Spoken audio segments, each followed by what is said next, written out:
Hi, my name is Dushume. I was commissioned to write a piece for the Sound Image Festival, and the name of the piece is PhliKr. Last year, obviously, we were going through a tough period, as we're probably still going through right now. It was inspired partly by Diwali that was coming up.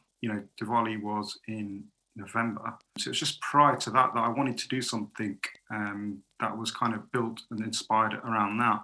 The idea of lighting a lamp, it has deep sort of cultural connotations and symbolisms. The significance of light over darkness was something that really appealed to me, especially with the things that we've been obviously going through during this sort of challenging time.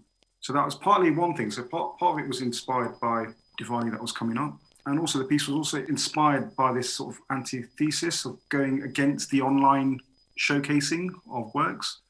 I'm not completely against that, but I just felt that at that time there was such a big trend, this idea of just showcasing things online. And I just felt that I wanted to do something in person that people could safely enjoy and experience. It was quite interesting that we had the opportunity to present something in a historic place, such as sort of Greenwich Market. It obviously allowed people to go there in their support bubbles and walk around these spaces, which were obviously slightly quieter than usual. So it kind of gives you a different perspective, not just on the music that's presented there, but also on the environment that it's being presented in.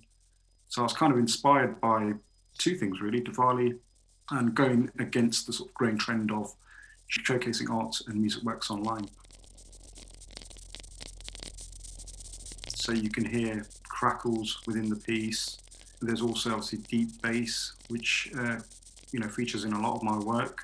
I kind of took inspiration from sounds around a sort of oil clay lamp. So it kind of took in elements of the flame, but just trying to recontextualize it into sound. A lot of the piece is based around the image of flickering light. The piece was made from an instrument called the Radical Nails, which is a DIY electronic sound making object. Quite often these instruments are hard to perform with or to play with, so you improvise with them and record them.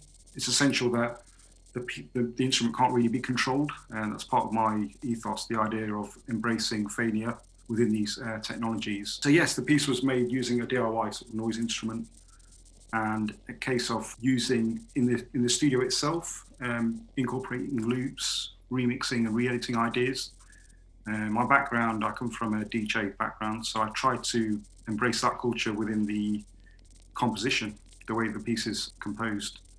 It's about using these sort of different cultures and ideas and experiences and bringing them together. So that's essentially how the piece was created. I don't like working in studios as such. I like working, in a mobile sort of context.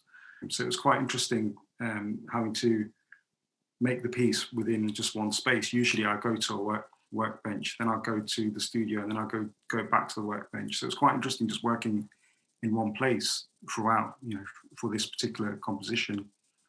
So yes, it's been quite interesting how the pandemic has also shaped the way the piece was made by remaining in situ, whereas normally I like flittering between different places culturally and in the physical sense. I don't like being tied down to just one studio. So yes, that's essentially how the piece was devised, and it was a pleasure that it was presented, got to be presented with all the hurdles that the festival's experienced.